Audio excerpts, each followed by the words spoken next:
So we're here at DoMar, and it's windy. Last night we saw a very fun trick on Instagram, so of course we have to give it a try. I'll show it somewhere. I'm here today with Dummy, who is also going to give it a try over there. And it's pumping for a 9 meter. Dom is going out on a 10 Pro. I'm going out on a 9 pace. And let's give it a try.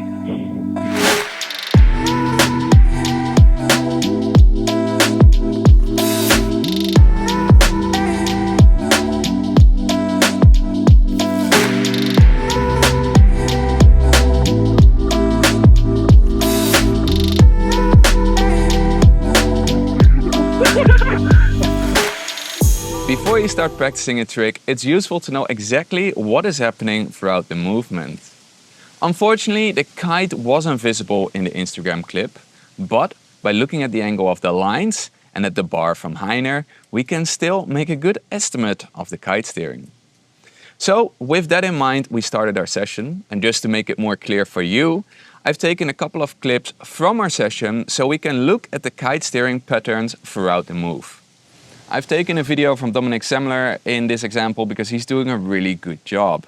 You'll see that he pops out of the water, parking his kite at 11, and then slowly steers it across 12, as you would also do for a dark slide move. So let's look at this a little bit closer, and therefore we go back to the start.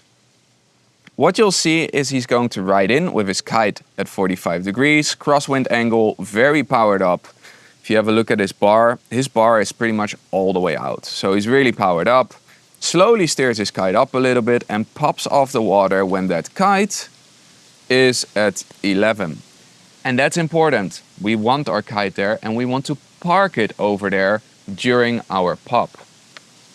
So you'll see that he keeps it there for a little bit. His bar is still all the way out. And once he's coming down, he's going to steer his kite across 12, as you know, for any of your normal dark slides.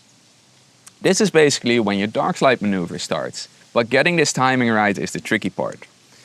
From there, he's going to steer it across 12 from 11 to 1, and then once it reaches 1, he's going to continue it into a loop to finish the trick and continue riding.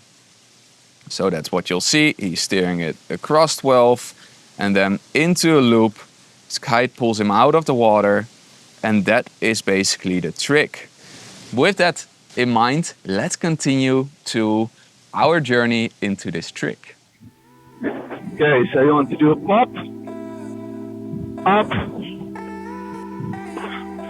Okay. So that's how I would start it, just to get the kite steering down. Yeah. Okay, here we go. Pop, steer. Okay, nice. You really have to do a sharp steering input, Dummy. Like just after the apex of your jump, yeah, you do a sharp steering input up, wait a moment, and then it will catch you.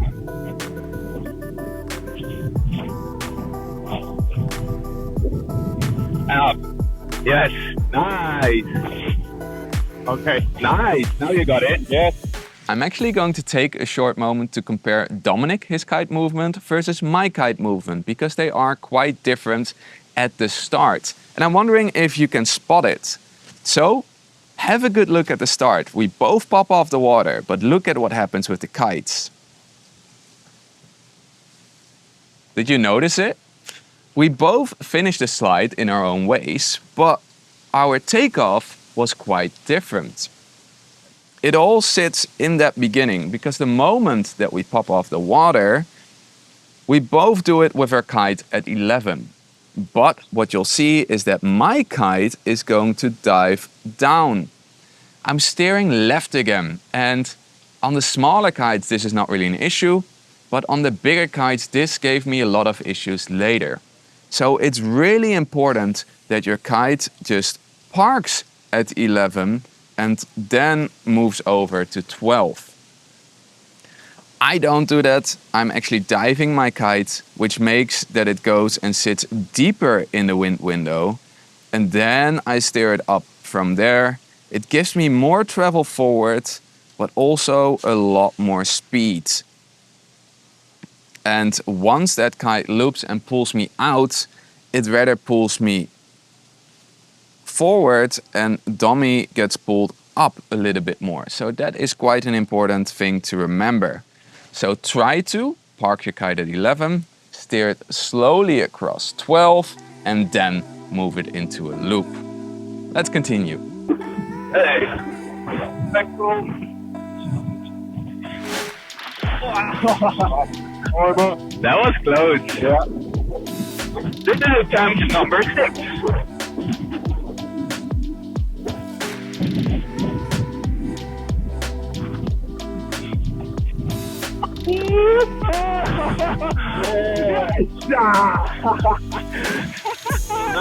Nice.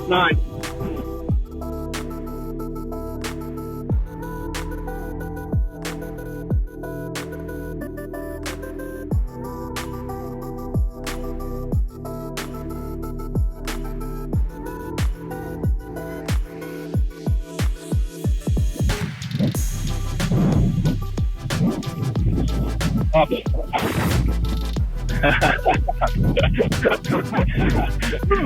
Oh, that was a big butt check. On the beginning, you did it good when you did not do the back roll. Yeah. But now when you add the back roll, you're not steering your kite up. So you're looping your kite, but you're not steering it up before. Okay. So try to do a back roll, and then once you see your landing, just pop a little right, and then put your bar straight again. Because when you do that, the kite flies further up again, and that will give you the lift after. Now you're looping your kite, but it's there, so it's a weird loop. Okay. So back roll, spot your landing, steering input right, and then you slide, and then you loop. Make a loop. Okay. Yeah, I think that will help. Yeah. Thank you. Nice. Of course. Here we go. Setting up. Let's go. Oh, I was completely off that one.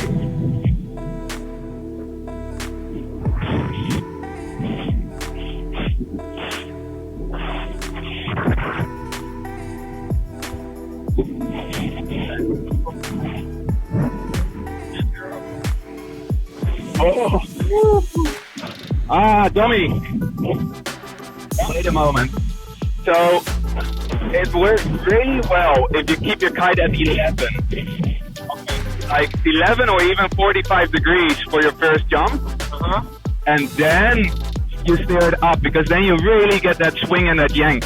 Okay. If your kite is too high in the beginning, then you don't get the swing and you don't get the loop out. Yeah.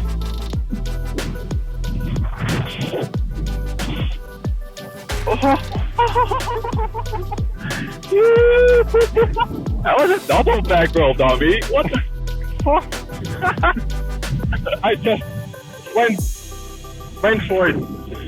Did you do a little play while you were doing it? Good.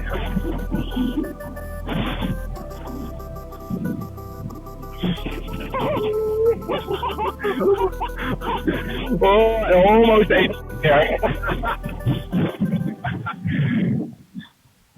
So, Dommy, we've been trying for about half an hour now.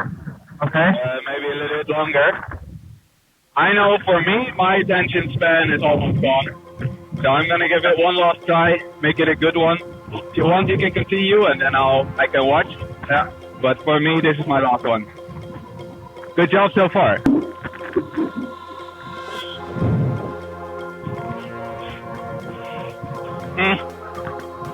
Not my best one, but I'm stoked. This was a fun experience. I'll watch dummies, and then maybe we do some big jumps, big air. Yeah.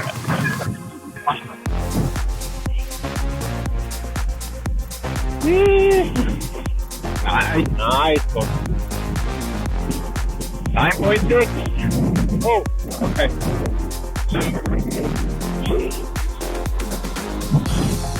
Yoo-hoo! That was close. Yeah. And my forward set was way too long. Oh, stylish. Oh. I'm jealous of that trick, Dom. I'm gonna learn it in the next week. Yeah.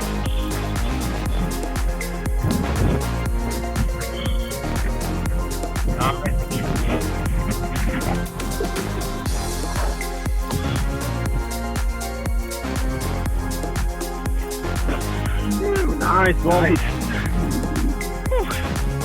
I haven't done that in a long time, but that was almost my favorite trick to start the session.